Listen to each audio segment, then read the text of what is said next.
ಈಗ ರಾಜ್ಯದ ಸಂಕ್ಷಿಪ್ತ ಸುದ್ದಿ. ಕನ್ನಡ ಪರ ಹೋರಾಟಗಾರರ ನಡವಳಿಕೆಗೆ ಬೇಸತ್ತು ಕಳೆದ 7 ವರ್ಷಗಳಿಂದ ಅಜ್ಞಾತವಾಸದಲ್ಲಿದ್ದ ವೆಂಕಟರಾಮಯ್ಯ ಅವರನ್ನು ಮುತ್ತಪ್ಪ ರೈ ಜಯ ಕರ್ನಾಟಕ ಸಂಘಟನೆಯ ಅಧ್ಯಕ್ಷರನ್ನಾಗಿ ನೇಮಕ ಮಾಡಿದ್ದಾರೆ. ನಮಗೆ ಗಾಂಧಿ ಆದರ್ಶ ಒಳ್ಳೆ ನಮಗೆ ಒಂದು ಮಾರ್ಗವನ್ನು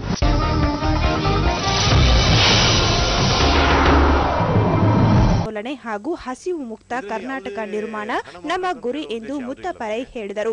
ಅವಕಾಶ ವಂಚಿತರಾಗಿ ಇದರಲ್ಲೂ ರಾಜಕೀಯ ಪೊಲಿಟಿಕ್ಸ್ ಎಲ್ಲ ತುಂಬಾ ಇದ್ದು ಅವಕಾಶ ವಂಚಿತರಾಗಿದ್ದಾರೆ ಒಳ್ಳೊಳ್ಳೆ ಪ್ಲೇಯರ್ಸ್. ಅವ್ರನ್ನ ಆ ಪ್ರತಿಭೆನ ತರಬೇಕು ಅಂತ ಒಂದು ಆಸೆ.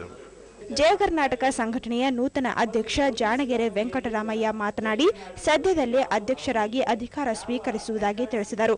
ಇವೆಲ್ಲವನ್ನು ನಾನು ಅಧ್ಯಯನ ಮಾಡಿ ಬಂದು ನಂತರ ಅಧಿಕಾರ ಸ್ವೀಕಾರವನ್ನು ಮಾಡ್ತೀನಿ. ಇಂದಿನ ರಾಜಕಾರಣಿಗಳು ಹಾಗೂ ಹೋರಾಟಗಾರರು ಬಂಡವಾಳ ಹಾಕದೆ ನೂರಾರು ಕೋಟಿ ರೂಪಾಯಿ ಆಸ್ತಿ ಒಡೆಯರಾಗಿದ್ದಾರೆ ಎಂದು ಜಾಣಗೆರೆ ವೆಂಕಟರಾಮಯ್ಯ ಆರೋಪಿಸಿದರು.